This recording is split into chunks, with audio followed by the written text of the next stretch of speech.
नमस्कार दोस्तों, जितेंद्र की पाठशाला में आपका स्वागत है। जैसा कि हमने पिछले वीडियो में देखा था भील जनजाति के बारे में। आप लोगों ने उस वीडियो को देख लिया होगा। हम आज नई जनजाति डिस्कस करेंगे जो गोंड जनजाति है। मध्य प्रदेश की दूसरी सबसे बड़ी जनजाति है और भारत की सबसे बड़ी जनजाति गोंड है। तो चलिए दोस्तों, आज शुरुआत करते हैं दूसरी जनजाति जिसके बारे में गोंड है। आज इसके बारे में डिस्कस करेंगे हम, क्या क्या प्रश्न बन सकते हैं, कौन से प्रश्न आ सकते हैं। तो चलिए दोस्तों, शुरुआत करते हैं। गोंड देश की सबसे बड़ी जनजाति है। जैसे कि मैंने आपको बताया, मध्य प्रदेश की दूसरी सबसे बड़ी जनजाति है। गोंड शब्द की उत्पत्ति तेलुगु भाषा के किससे हुई है? कोंड शब्द से हुई है। किससे? कोंड शब्द से, जिसका अर्थ होता है पर्वत। यह जनजाति पर्वतों पर निवास करती है। ठीक है। द्रविड़ मूल की है। जो गोंड जनजाति लगभग संपूर्ण भाग पर बिखरी हुई है। मध्य प्रदेश के लगभग संपूर्ण भाग पर बिखरी हुई है। इसका मुख्य केंद्र माना जाता है नर्मदा घाटी के और दक्षिणी जिले। नर्मदा घाटी और दक्षिणी क्षेत्र में यह सर्वाधिक पाई जाती है। गोंडों को स्वयं को कोयतोर कहलाना अधिक पसंद करते हैं, बजाय गोंड कहलाने। कोया या कोयतोर का अर्थ है मनुष्य या पर्वतवासी मनुष्य से लिया गया है। गोंड जनजाति की मुख्य भाषा क्या है? आपको भाषा याद रखनी है इसकी, विशेषकर यह सभी एग्जामों में पूछी जाती है। तो इसकी भाषा कौन सी है? गोंडी। गोंड जनजाति है तो इसकी भाषा भी गोंडी होगी, तो आपको ये याद रखना है। इसके अलावा आपको क्या क्या रखना है? डोरली, हल्बी, भत्री। देखो, डोरली, हल्बी, भत्री भाषा बोलते हैं।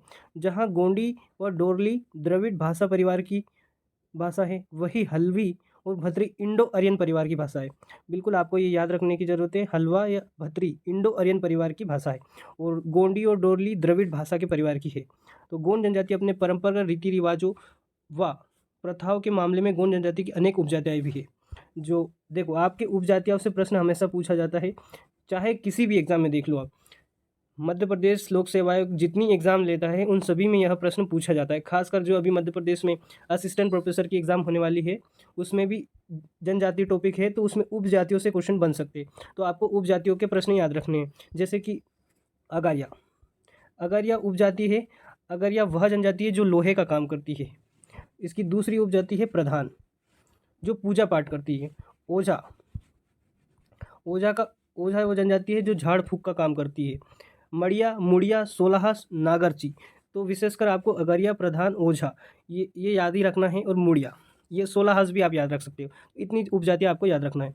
गोंड जनजाति में भाई का लड़का बहन की लड़की अथवा भाई की लड़की और बहन का लड़का का विवाह प्रचलन है, जिसे दूध लौटावा कहते हैं। देखो दोस्तों, आपको दूध लौटावा बिल्कुल याद रखना है। दूध लौटावा हमेशा एग्जामों में पूछा जाता है, कोई भी एग्जाम हो। दूध लौटावा किस जनजाति में विवाह प्रचलित है? तो आपको याद रखना है गोंड जनजाति में। किस में है? गोंड जनजाति में। गोंड जनजाति में वर वधु मूल्य प्रचलित नहीं चुकाने की स्थिति में वर भाभी ससुर के यहाँ सेवा करता है, जिससे बदले में उसे कन्या दी जाती है। इसे सेवा विवाह कहते हैं। आपको याद रखना है, एक तो सेवा विवाह क्या है, इसमें क्या क्या विवाह होते हैं। एक तो सेवा विवाह होता है दोस्तों, जिससे क्या कहते हैं? लमनाई कहते हैं। ये बिल्कुल आपको याद रखना है। लमनाई हमेशा पूछा ही जाता है। आपको ये एक दूध लोटावा विवाह याद रखना है और एक सेवा विवाह। सेवा जो उसके घर जाके काम करता है उसे लमनाई कहते हैं। क्या कहते हैं? लमनाई कहते हैं। गोंड जनजाति के प्रमुख देवता क्या है? दूल्हा-देव। देखो, आपके सिलेबस में ज़्यादा मेंशन है तो आपको दूल्हा-देव उसके प्रमुख देवता याद रखना पड़ेगा। इसके अलावा बूढ़ा देव, नारायण देव की ये पूजा करते हैं। किसकी पूजा करते हैं? नारायण देव की पूजा करते हैं। बड़ा देव, ठाकुर देव आदि भी देवता को मानते हैं। गोंड स्त्रियाँ गुदमाती है, गहने पसंद करती है।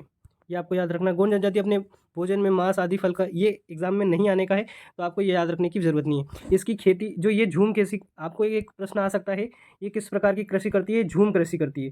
तो झूम कृषि में क्या करती है? बारी नाम की एक कृषि करती है। क्या करती है? बारी नाम की कृषि करती है। तो आपको याद रखना। एक महत्वपूर्ण तथ्य है, मध्य प्रदेश जनजाति के रूप में गोंड दूसरी भील के बाद में बड़ी जनजाति है, लेकिन यह जनजाति समूह के रूप में है। बिल्कुल आपको यह प्रश्न देखने की जरूरत है, समूह के रूप में। लेकिन समूह के रूप में सबसे बड़ी जनजाति समूह। देखो, अगर आपकी एग्जाम में समूह लिखा आ जाए, मध्य प्रदेश की सबसे बड़ी जनजाति समूह, तो आपको गोंड लगा के आना है।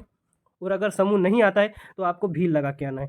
दोस्तों, ये कन्फ्यूजन वाला पॉइंट है, तो इसलिए आप इसको याद रखिए जो एग्जाम देने जा रहे बच्चे। देखिए, गोंड जनजातियों में मुड़िया जनजाति के समान घोटुल प्रथा होती है। घोटुल प्रथा आपको याद रखना है, विशेषकर गोंड जनजाति में होती है। गोंडों के घर में अतिथियों के लिए पृथक कमरा होता है जिसे बंगला कहते हैं, इसकी कोई ज़रूरत नहीं है। गोंडों में मृतक संस्कार की 2 विधियाँ प्रचलित, ये शवों को दफनाते हैं और जलाते हैं, दोनों प्रथा प्रचलित है। देखो गोंडों के भौगोलिक वितरण देख लिए कहाँ-कहाँ पे पाई जाती है ये। गोंड मध्य प्रदेश के भागों में, अधिकांश भागों में पाई जाती है, पर विशेषकर बैतूल, छिंदवाड़ा, होशंगाबाद, बालाघाट, शहडोल और मंडला में विशेषकर पाई जाती है। इनकी शारीरिक विशेषता आपको पढ़ने की आवश्यकता नहीं है, जो सब जनजाति की है वही है। केवल इतना याद रखना आपको, द्रविड़ मूल की है। किस प्रकार की जनजाति है? द्रविड़ मूल की है। निवास स्थान मैंने आपको बता ही दिया है। गोंड अत्यंत दुर्गम क्षेत्रों में निवास करते हैं, पहाड़ी क्षेत्रों में, घने जंगलों में निवास करते हैं, मैदानी क्षेत्रों में इनके गांव कृषि योग्य भूमि, जल सुरक्षा को ध्यान में रखकर बनाए जाते हैं। तो ये याद रखना आपको। रहन सहन, देखो आपको क्या बताया था मैंने? गुदना प्रिय। तो ये गुदवाते हैं, टेटू गुदवाते हैं, ऐसे कुछ काम करते हैं, तो आपको इतना ज़्यादा याद नहीं रखना है। सामाजिक व्यवस्था, गोंड समाज पितृवंशी, पितृ स्थानीय होता है। परिवार का वृद्ध पुरुष मुखिया होता है, यह आपको याद रखना है। परिवार का जो बूढ़ा व्यक्ति होता है वो मुखिया होता है, तो ये आपको याद रखनी। गोंड एक विवाही होते हैं, किंतु बहुविवाही को भी मान्यता प्रचलित है। ममेरे फुफेरे भाई बहनों में विवाह अधिमान्य होता है, जिसे दूध लेटावा कहते हैं। मैंने आपको ऊपर भी बताया है, वही वाली बात है, इनको पढ़ने से कोई मतलब नहीं है। आप तो मेन फैक्ट याद रखिए, दूध लोटावा विवाह किसमें होता है, ये बाकी की डिटेल इसमें दी गई है। गोंड कला संस्कृति संपन्न जनजाति है, इनके अनेक परंपरागत पर्व है, आपको पर्व याद रखने हैं। तो बिदरी, हरदिली, नवाखानी, मेघनाथ, आपको मेघनाथ जरूर याद रखना है। मेघनाथ कौन सी जनजाति पर्व मनाती है? और एक है मड़ई, ये विशेषकर दोनों एग्जामों में पूछे जाते हैं, तो आपको ये दोनों याद रखने हैं। इनके कौन कौन से नृत्य हो सकते हैं याद रखना आपको? कर्मा, सेला, सुआ और रीना और कहरवा। क्या क्या याद रखना है आपको? इतने नृत्य याद रखने हैं, ये नृत्य करती है। गोंडों में प्रचलित विवाह, पठौनी विवाह और चढ़ विवाह और लमसेना, ये तीनों आपको याद रखना है, एग्जाम में पूछे जा सकते हैं। अर्थव्यवस्था में देखिए, कृषि करने हैं, लघु वन बच्चों मजदूरी करते हैं, मुर्गी पालन करते हैं, आदि इत्यादि कार्य करते हैं। धार्मिक देखिए, गोंड जनजाति के धार्मिक विश्वास में टोटम का अत्यंत महत्वपूर्ण है। ये धार्मिक किसको मानते हैं? टोटम को मानते हैं। प्रत्येक स्थान, प्रत्येक क्षेत्र अपने विशेष टोटम की पूजा करते हैं। इनके अलावा प्राचीन देवी देवताओं को पूजा करते हैं। इस प्रकार यह आत्मावाद को मानने वाले हैं। देखो इसमें इतना ज़्यादा कोशिश नहीं करना है। यहाँ दूल्हा देव की पूजा करते हैं, सूरज देव की पूजा करते हैं और नारायण देव की भी पूजा करते हैं, और जादू टोना में विश्वास रखते हैं। तो आपको यह याद रखना है विशेषकर। दोस्तों देखिए, गोंड की प्रमुख उपजातियाँ, इसके बारे में देख लेते हैं थोड़ा डिटेल। गोंड की उपजातियाँ देखो, मैंने आपको ऊपर बताया था, अगर यह लोहे का काम करने वाले प्रधान, मंदिरों में पूजा पाठ एवं पुजारी का काम करने वाले को प्रधान कहते हैं। कोयला भूतिस, नाचने गाने वाले गोंड को कोयला भूतिस कहते हैं। ओझा, पंडित या तांत्रिक क्रिया करने वाले बताया था मैंने आपको। सोलहास, बढ़ाईगिरी का काम करने वाले लोग। दोस्तों यहाँ से बिल्कुल प्रश्न बनता है, आप इस पट्टी को याद रखो, ऊपर की बात याद रखो न रखो, पर इस पट्टी को जरूर याद रखिए।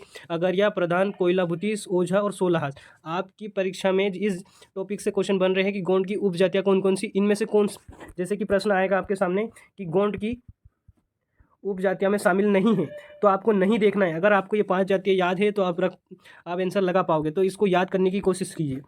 गोंडों के नृत्य होते हैं कर्मा, सेला, भड़ोनी, कहरवा, सजनी, सुआ और दीवान।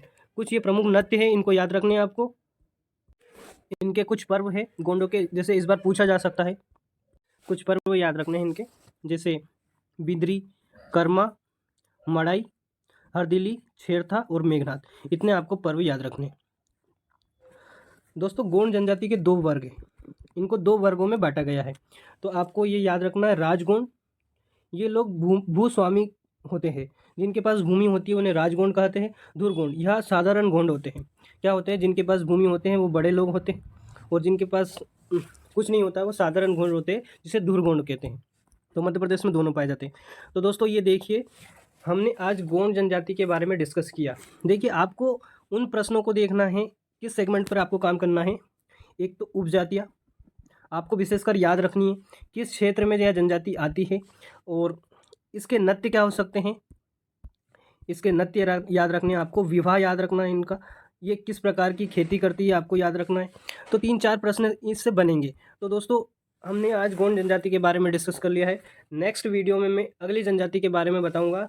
और दोस्तों अभी तक आपने चैनल को सब्सक्राइब नहीं किया तो चैनल को सब्सक्राइब कर लिए, और अपने दोस्तों के साथ ज़रूर शेयर करिए। थैंक यू दोस्तों।